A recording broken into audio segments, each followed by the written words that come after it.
Hello ma'am, क्या आज संपादकीय पेज में कोई ऐसे एडिटोरियल्स है जो एग्जामिनेशन पर्सपेक्टिव से इम्पोर्टेंट हो?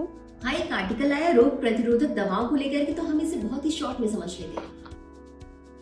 तो सबसे पहले तो हम इसका टाइटल ही देख लेते हैं, रोग प्रतिरोधक दवाओं का मकड़जाल, यानी कि इसका मतलब रोग प्रतिरोधक दवाओं को लेकर के जो बढ़ता हुआ संकट है, इसके बारे में हम पूरा डिस्कस करेंगे। तो भारत में रोग प्रतिरोधक दवाओं का बहुत ज्यादा और गलत उपयोग एक खतरनाक स्थिति पैदा कर रहा है। दवाएं सही समय पर असर नहीं दिखा रही और साधारण बीमारियां भी जल्दी ठीक नहीं हो रही। स्थिति इतनी गंभीर हो गई है कि मुर्गी पालन और पशुपालन में भी दवाओं का इस्तेमाल किया जा रहा है। और इसी के साथ सबसे पहले ये हम समझते हैं कि ये समस्या शुरू कहाँ से होती है। कई बार लोग सामान्य सर्दी जुकाम या हल्की बीमारी में भी तुरंत एंटीबायोटिक लेने लगते हैं। डॉक्टर की पर्ची के बिना वो दवाएं लेते हैं, अधूरा कोर्स करते हैं या गलत दवा लेते हैं। ये सब मिलकर बैक्टीरिया को और मजबूत बना रहे हैं और यही बैक्टीरिया बाद में दवाओं के प्रति प्रतिरोधक बनते हैं, जिन्हें हम एंटी माइक्रोबियल रेजिस्टेंस कहते हैं।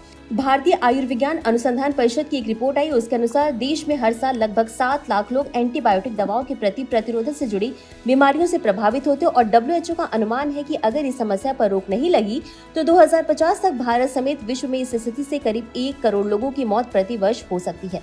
वहीं लेंसेट की एक रिपोर्ट के मुताबिक 2023 में देश में यह बाजार करीब 49,000 करोड़ रुपए का था और अनुमान है कि 2024-30 के बीच यह बाजार लगभग 6 से 7% चक्रवृद्धि वार्षिक वृद्धि दर से बढ़कर 83,000 करोड़ रुपए तक पहुंच जाएगा।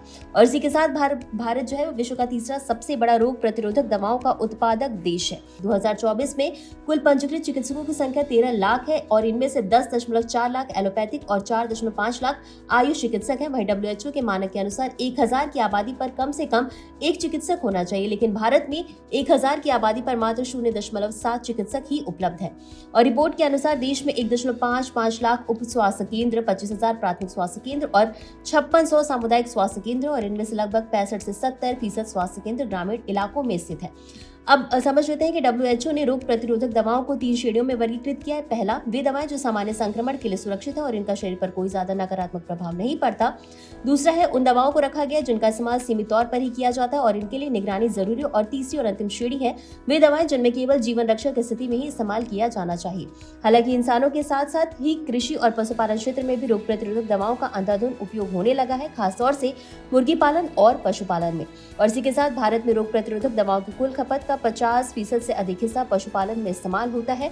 और अगर मरीज, चिकित्सक, अस्पताल और किसान सभी मिलकर इन नियमों का पालन करें तो इस समस्या पर कुछ हद तक नियंत्रण भी पाया जा सकता है। अब समझ लेते हैं आपकी UPSC के लिए कैसे इंपॉर्टेंट है। तो ये आपकी UPSC GS पेपर 2 पॉलिसी से और GS पेपर 3 हेल्थ से जुड़ा हुआ है। साथ ही साथ ये आपके essay पेपर से भी जुड़ा है।